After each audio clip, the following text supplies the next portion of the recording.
don't like this? No. No. Would you like to pay taxes on things? No. Parents, do you like paying taxes on things? No. The colonies don't like these taxes, so they complain about it. Now, the first way to complain is to write a letter of complaint. Well, the colonies do that. They write hundreds of letters to Parliament saying things like, "This is taxation without representation." Can you say that? This is taxation without representation. In other words, the colonies have to pay taxes on laws they didn't vote on. Nobody in the colonies is allowed to vote. Parliament does all the voting. Does that sound fair? No. I don't think so. Well, the colonies don't, so they complain. Parliament gets mad at all these letters. Parliament wants to make sure the colonies remember who the boss is. So Parliament will pass a new law. It's called the Declaratory Act. Now, of all the laws passed by Parliament, I think the Declaratory Act was the worst. Adriana, what is the Declaratory Act? The Declaratory Act declares that the British Parliament has complete control over the American colonies. The colonies have to obey all laws imposed by the British no matter what. Very good. 10 points. Go to the team out. We will get a round of applause, everyone. So, let me explain what the Declaratory Act did. It said to the colonies, "Shut up! Stop complaining! Pay the taxes! Do what you're told! None of you are in charge! Parliament is!" Now, if you were the colonies, and I was Parliament, and I said that to you, would you like that? No. I would like it if I were you. Well, the colonies don't. The colonies get so upset. Excuse me. The colonies get so upset that they say to Parliament, "Fine, go for it. If you're going to tax us, we're never going to buy anything from you ever again." Now, there's a word for that.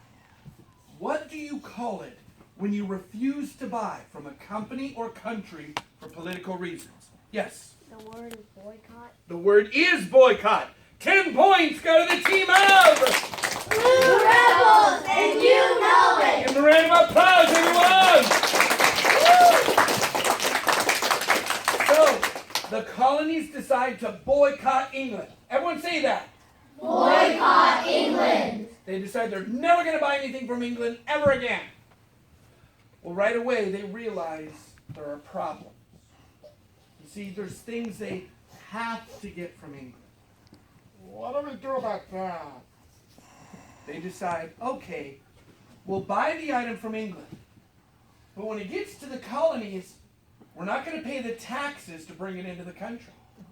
What we will do is we will smuggle it off of the ship into the country and not pay any taxes.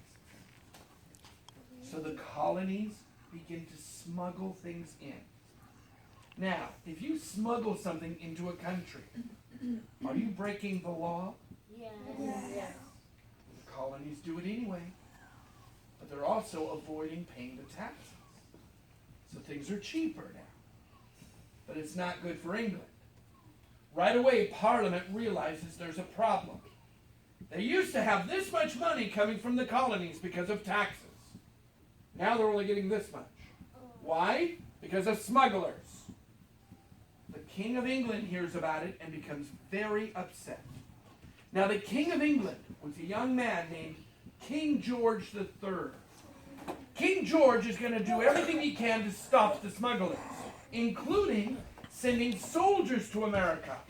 He will give these soldiers a piece of paper. That paper is called a writ of assistance. Now, that soldier will then be allowed to search anywhere they want to. But the king is even going to let those soldiers live in the houses of the colonies. You see, King George is going to order the Quartering Act to be set up. Now, boys and girls, if you look, you'll see we have a character and experts. Whenever this happens, I always do my experts first. Yes, ma'am. Tell us, what is writ of assistance? A writ of assistance was a legal document that served as a thorough search warrant. This allows the British to search a carnal home or ship for smuggled item or weapon without good reason. Nicely done, Kimmy. A total of 10 points for the team of. We're the best! Give a round of applause, everyone. Good job, Kim. Trinity, what is a quartering act? The Quartering Act of 1774 was the course of it. The act applied to all the colonists and stated to the British who could live and eat in the colonists' home without the owner's permission. Right. So a British soldier can now live in any house he wanted, sleep in any bed in the house he wanted, eat all the food in the house he wanted, and the owners of the house could do nothing about it. Does that sound fair? No. I don't think so. Nicely done, Trinity. 15 points for the team of. We're the best! Now, we have our very first character. I want to remind you, when you introduce yourself, you don't say, "Hi, I'm Tony." No! You say, "I am King George III." If you walk around while you talk, you get extra points. Wearing this wonderful costume gets you extra points. Doing what your card says gets you extra points. So, Your Majesty, if you please, introduce yourself. Hello, my name is King George III. I am the leader of the British Empire. I feel that the colonies even are set up under my control. The Americans dare to demand such a freedom's vow and not hear of it. My advisors will pass laws in the parliament to tax the colonies, and if the rebels continue to cause problems, I will send troops to America to stop the revolution. Bravo! All right. Let's add up Tony's points. Did he do his part from memory? Yes. That's 15 points. Did he walk around? Yes. That's 5 more. Did he wear a costume? Yes. That's 10 more. His card says he has to do 3 things. Wear a crown, carry a scepter, and try to sound mean and nasty like the king. Did he do all of those things? Yes. Yes, he did. That's 10 more points. So he did everything perfectly. 40 points go to the team of. Give a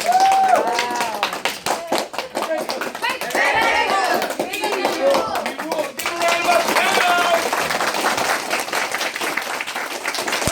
If you do me a favor, sir, go for the gold. Get a good one for your team.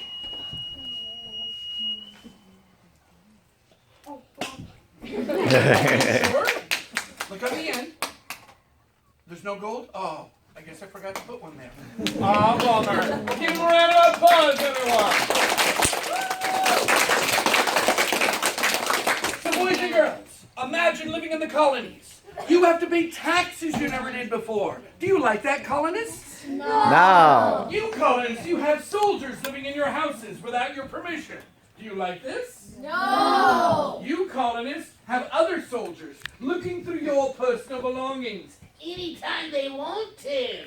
Do you like this? No. And the worst thing of all, every one of you has a mean king 3,000 miles away telling you how you get to live. Do you like this? No. Colonies don't like it.